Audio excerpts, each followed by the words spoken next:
Y recordad para los que no habéis estado los últimos jueves que estamos viendo que Cristo es supremo. Empezamos el último jueves una serie en la que vemos que Cristo es supremo sobre todo hombre, es decir, supremo respecto al hombre, respecto a la humanidad, a todo hombre.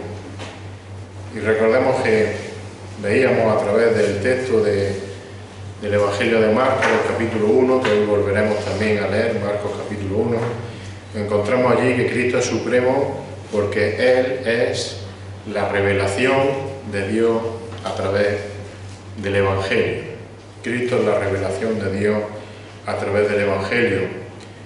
Decíamos que la revelación perfecta de Dios es precisamente Jesucristo y que el mensaje único de buenas noticias que todo ser humano necesita trata específicamente del Señor Jesucristo. No hay Evangelio fuera o sin Jesucristo, no hay buenas noticias sin Jesucristo. Por tanto, veíamos, como digo, aquel jueves que Cristo es supremo por su mensaje, el mensaje del Evangelio, y porque Él es precisamente el propio mensaje. Jesucristo es el Evangelio. Y también, aunque ya dimos una pincelada al respecto el anterior jueves, como digo, hoy vamos a seguir viendo que Cristo es supremo sobre todo hombre también por otra cosa, por su autoridad. Su autoridad. Una autoridad que el Señor tiene, que le viene, que le pertenece, porque sencillamente Él es el Hijo de Dios. Así que vamos a ver en Marcos, capítulo 1, vamos a volver a leer del 1 al 8, como digo, la supremacía del Hijo de Dios. Vamos a ver que Cristo es supremo sobre todo hombre. Dice así, Marcos capítulo 1, versículo del 1 al 8. Principio del Evangelio de Jesucristo. Y dice allí, Hijo de Dios. Dice el versículo 2, como está escrito en el profeta Isaías, he aquí yo envío mi mensajero delante de tu faz, el cual preparará tu camino. Voz del que clama en el desierto, sabéis que se refiere a Juan el Bautista. Y dice allí, preparad el camino del Señor, haced derechas sus sendas. Versículo 4, Juan el Bautista apareció en el desierto, predicando el bautismo de arrepentimiento para el perdón de pecados. Y acudía a él toda la región de Judea y toda la gente de Jerusalén. Y confesando sus pecados, eran bautizados por él en el río Jordán. Juan el Bautista estaba vestido de pelo de camello, tenía un cinto de cuero a la cintura, y comía langosta y miel silvestre.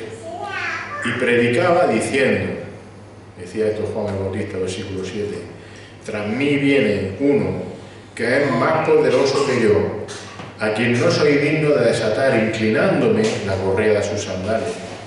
Yo os bauticé con agua, pero Él os bautizará con el Espíritu Santo. Que el Señor bendiga su palabra. Así que Cristo es supremo, supremo respecto al hombre, es decir, supremo entre todos los hombres, sobre todos los hombres. Como decíamos, Cristo es superior a todo ello. Esto no solo lo dice Marcos, sino que lo encontramos, por ejemplo, también en la carta de Pablo a los Colosenses, en el capítulo 3, donde allí Pablo está escribiendo sobre las características de esa nueva vida de un creyente que ha sido transformado, que ha sido regenerado. Dice allí Pablo que Cristo es el todo y en todo. Es decir, allí se refiere tanto a los judíos como a los gentiles y hace una lista, lo vamos a leer, de todas las demás categorías o clasificaciones en las que se pueda o que se puedan hacer de la raza humana. Dice Pablo en Colosenses 3:11 que dice una renovación, una nueva vida, una regeneración, en la cual no hay distinción entre griego y judío, circunciso e incircunciso, bárbaro, escita, esclavo o libre, sobre todo hombre, en resumen está diciendo Pablo, sino que Cristo es todo y en todo, dice allí Pablo. Hemos leído en Marcos capítulo 1 que Juan el Bautista, y si os acordáis cuando veíamos Juan el Bautista en el Evangelio de Lucas, Juan, incluso el Señor lo llama como el hombre, el mayor hombre que jamás ha existido, pues Juan identifica a Cristo, este Juan el Bautista, este gran hombre, podríamos decir el mayor entre los hombres, identifica a Cristo como aquel que es superior entre todos los hombres. Como hemos leído en el versículo 7, él mismo dice que ni siquiera él es digno ni de desatarle la sandalia de sus pies. Así que Cristo es supremo sobre todo hombre. Primero, como vimos el jueves anterior, por su revelación, porque Él es el Evangelio. Él es el centro y Él es el contenido del Evangelio.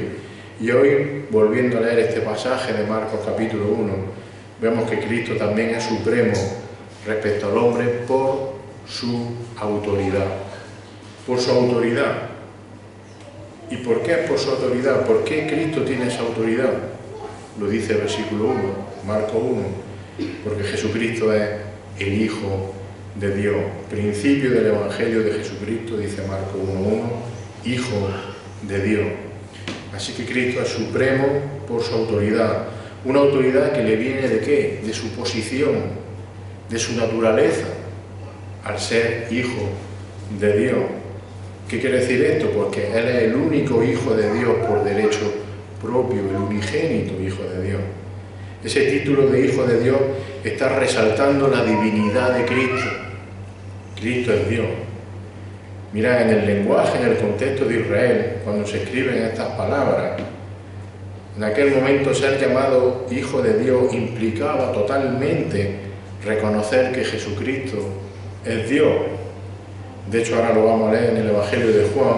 Eso era lo que los judíos entendían y entendieron cuando Jesús les dijo o les decía que Él era el Hijo de Dios, y por eso querían matarle. Ser Hijo de Dios implicaba ser Dios mismo. Dice Juan capítulo 5, como menciono, Juan capítulo 5, versículos 17 al 18, el Señor lo acusaban de saltarse el día de reposo, y allí el Señor, hablando con los judíos, en esa confrontación que tenía con ellos, le dice, Él les respondió: hasta ahora mi Padre trabaja y yo también trabajo. Entonces, por esta causa, los judíos aún más procuraban matarle. Porque no solo violaba el día de reposo, que es el conflicto que tenían, sino que también llamaba a Dios su propio Padre, haciéndose igual a Dios. Cristo es el Hijo de Dios. Cristo es Dios. Y por eso tiene total autoridad. Por eso Cristo es supremo sobre todo hombre, porque tiene la autoridad que le pertenece al ser el mismo Hijo de Dios. Ahora fijémonos en una cosa. Nosotros, los creyentes, los redimidos por la sangre de Cristo, ¿cómo somos llamados también? Hijos de Dios. Primera de Juan, capítulo 3, versículo 1, dice allí: mirad cuán gran amor nos ha otorgado o dado el Padre para que seamos llamados hijos de Dios, y eso somos, dice Juan. Es decir, los creyentes somos declarados hijos de Dios, pero en este caso somos declarados hijos adoptivos de Dios. Somos declarados hijos de Dios no por nuestros méritos, sino por los méritos de Cristo. Es decir, somos declarados hijos de Dios por su entrega en la cruz y por su posterior resurrección. Y por eso Cristo nos otorga, nos da el derecho de ser llamados también hijos de Dios. Por tanto, fijaros, la autoridad de Cristo como Hijo de Dios, es decir, como Dios mismo, es la autoridad por la que podemos ser nosotros también llamados hijos de Dios. Parece como una pescadilla que se muerde la cola. Dice Juan capítulo 1, versículo 12: pero a todos los que le recibieron, les dio el derecho de llegar a ser hijos de Dios, es decir, a los que creen en su nombre. Hijos de Dios, hijos adoptados de Dios. ¿De qué manera hemos sido adoptados? Comprados por la sangre de Cristo, no por nuestros méritos, no porque nosotros podamos. Aquí algunos sabéis bastante de lo que es adoptar o recoger a un hijo, por ejemplo. Y un niño, cuando es adoptado, cuando es recogido en una casa o acogido en una casa, el niño no elige el padre. El niño no llega y le dice, adóptame, sino que es el padre el que va y adopta a ese niño. ¿Entendéis? Hemos sido comprados por la sangre de Cristo. Cristo nos ha comprado con su autoridad y por eso somos ahora hijos de Dios, hijos adoptados por Dios. Ahora bien, el unigénito y verdadero Hijo de Dios es Jesucristo. Él es el verdadero Hijo de Dios. Él, Dios mismo encarnado.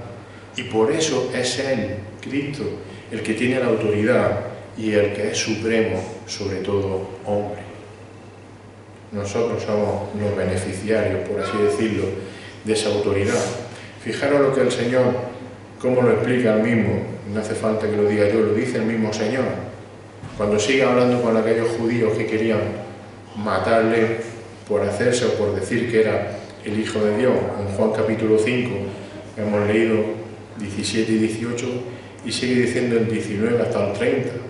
Por eso Jesús, respondiendo, les decía, en verdad os digo que el Hijo no puede hacer nada por su cuenta, sino lo que ve hacer al Padre, porque todo lo que hace el Padre, eso también hace el Hijo de igual manera, pues el Padre ama al Hijo y le muestra todo lo que él mismo hace, y obras mayores que estas les mostrará para que os miréis. Porque así como el Padre levanta a los muertos y les da vida, fijaros, así mismo el Hijo también da vida a los que Él quiere. Versículo 22, porque ni aun el Padre juzga a nadie, sino que todo juicio se lo ha confiado al Hijo, al que tiene autoridad, para que todos honren al Hijo así como honran al Padre. El que no honra al Hijo no honra al Padre que le envió. Versículo 24, en verdad os digo, el que oye mi palabra y cree al que me envió tiene vida eterna y no viene a condenación, sino que ha pasado de muerte a vida. En verdad os digo, que viene la hora y ahora es, cuando los muertos oirán la voz del Hijo de Dios, y los que oigan vivirán. Porque así como el Padre tiene vida en sí mismo, así también le dio al Hijo el tener vida en sí mismo, versículo 27, y le dio autoridad para ejecutar juicio, porque es el Hijo del hombre, el Hijo de Dios. No os miréis de esto, porque viene la hora en que todos los que están en los sepulcros oirán su voz y saldrán. Los que hicieron lo bueno, a resurrección de vida. Los que practicaron lo malo, a resurrección de juicio. Dice el Señor, versículo 30, yo no puedo hacer nada por iniciativa mía. Como oigo, juzgo y mi juicio es justo, porque no busco mi voluntad, sino la voluntad del que me envió, es decir, el Padre Dios. Por eso Cristo es supremo, supremo sobre todo hombre, por esa autoridad que tiene por ser Hijo de Dios, por ser Dios mismo. La pregunta entonces es sencilla. ¿Cómo debemos responder ante esta autoridad suprema de Jesucristo? Cristo es el unigénito Hijo de Dios. Y este unigénito Hijo de Dios fue obediente hasta la muerte en la cruz para que nosotros podamos ahora ser llamados también su Hijo, podamos ser adoptados, comprados por su sangre. Así que demos gracias a Dios porque Cristo usa y usó su total autoridad sobre nosotros para darnos y otorgarnos el privilegio de ser adoptados por Dios como su Hijo. Cuando estábamos muertos y perdidos por nuestro pecado, ¿qué hizo Dios? Mandó a su Hijo, a Cristo, para pagar nuestra deuda y hacernos su Hijo, Hijo de Dios. Así que solo Cristo tiene autoridad para regalarnos por gracia la adopción eterna de Dios. Una autoridad que el mismo Dios Padre le ha dado. Así que por eso Cristo es supremo sobre todo hombre, porque tiene autoridad para hacernos también hijos de Dios. Que el Señor bendiga su palabra y con este pensamiento, con esta idea, podamos seguir adorando a nuestro Señor. Señor, en esta tarde te damos gracias otra vez por, como decíamos antes, permitir estar aquí reunidos, Señor, y permitir sobre todo abrir tu palabra y encontrar allí, conocer mejor quién es nuestro Señor Jesucristo, el Dios Todopoderoso, aquel que tiene la autoridad completa sobre el cielo, sobre el mar, sobre los montes, sobre toda la creación, y también tiene autoridad para darnos, otorgarnos la vida eterna que no merecimos, Señor. Gracias porque por tu propia voluntad, Señor, derramaste tu sangre en nuestro lugar, y de esa manera, Señor, ahora podemos ser llamados tu Hijo. Gracias porque nos has comprado, nos has rescatado de la muerte segura y nos has dado una vida eterna junto al Padre, Señor. Te alabamos y te adoramos por ella, y reconocemos que tú eres supremo sobre todas las cosas y sobre todos nosotros, Señor. En el nombre de Jesús.